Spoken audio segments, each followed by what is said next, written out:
Knife on f6, and it is knockout.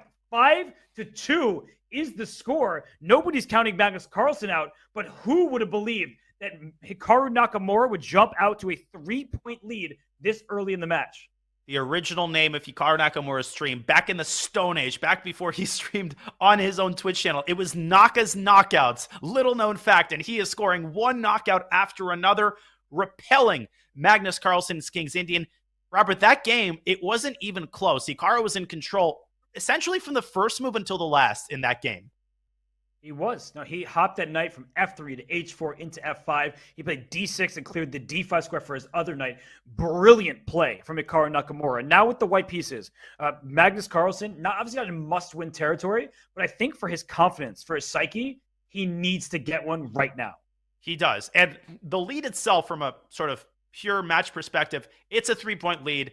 We've seen 3-point leads disappear like, I don't know what disappears. Name something that disappears. But we've seen Argentina's lead in the first half of the World Cup, except they ended up winning. So that's not a very good analogy. Houdini doing an act. We've seen 3-point leads disappear in the bullet segment, and Magnus still has an entire 60 minutes of 3+1. But given the way this match has gone, Robert, that may be a bad thing. Hikaru is playing with such confidence. He feels that he can just put this match away, I think, with another couple of victories. And Magnus gets the same position he had earlier, right? This was good for him in that game where he just allowed the bishop to take on c3, got the open b file, and it looked very promising. So we have the same position once more. Will he play knight e5 to c4? And will Hikaru try to get b5 in earlier? This was the closest Hikaru came to losing a game. What I'm implying here, Robert, is that Hikaru still hasn't lost a game. Wait, is that true? That is true. Hikaru has not lost a game in this match. He's pulling a Magnus, and he's taking another swig from that. I think it's called a Stein, S-T-E-I-N. Yes. I learned that word recently. It's like a big, big mug.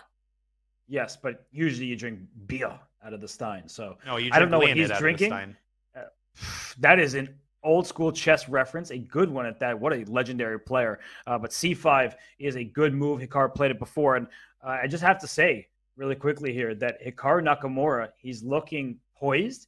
He's looking like he literally doesn't care, and he's definitely not fazed by playing Magnus Carlsen.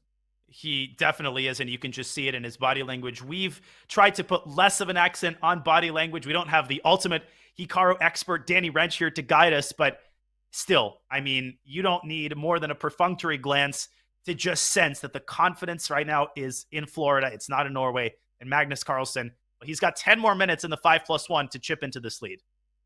He does, and I just want to give a shout out to the over 140,000 of you watching on Twitch and YouTube.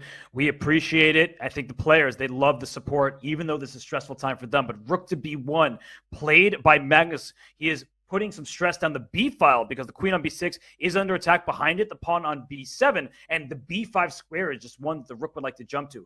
Queen c6, not possible right now because knight e5 is a fork. So the queen goes back to c7. And at the very least, Tanya, black had a kind of retreat for the last couple moves, and white has this healthy 2 pawns in the center and is targeting the pawn on b7.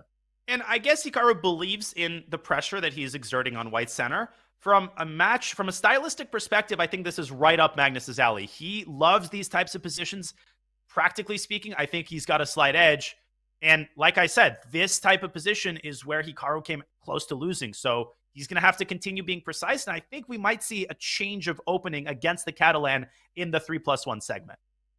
And in their third head-to-head SEC final, this will be the first win against Magnus in any time segment. So Hikaru in Blitz against Magnus, he has not won those time controls. He is going to win this one because there's at max this game and another remaining. So it looks like Hikaru is going to take a lead heading into the shorter time controls.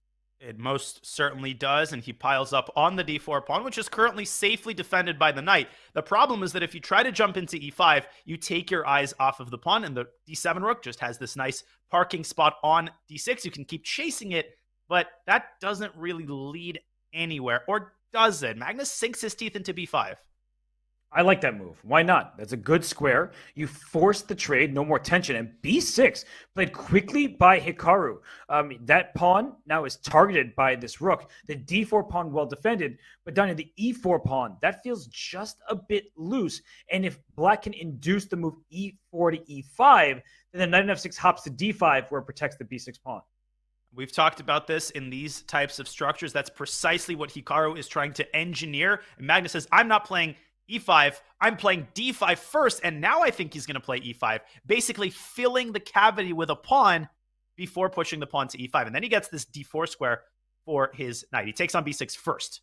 He might take on f6. Okay, he doesn't, but I was looking at a possible exchange sacrifice on the f6 square. Instead, Magnus pushed to e5. Now, the knight going to d4 is excellent for white. The knight goes to c3. Maybe there's queen g4, Danya, with knight f5 to follow. So maybe there's a rook sack on b1 for the attack.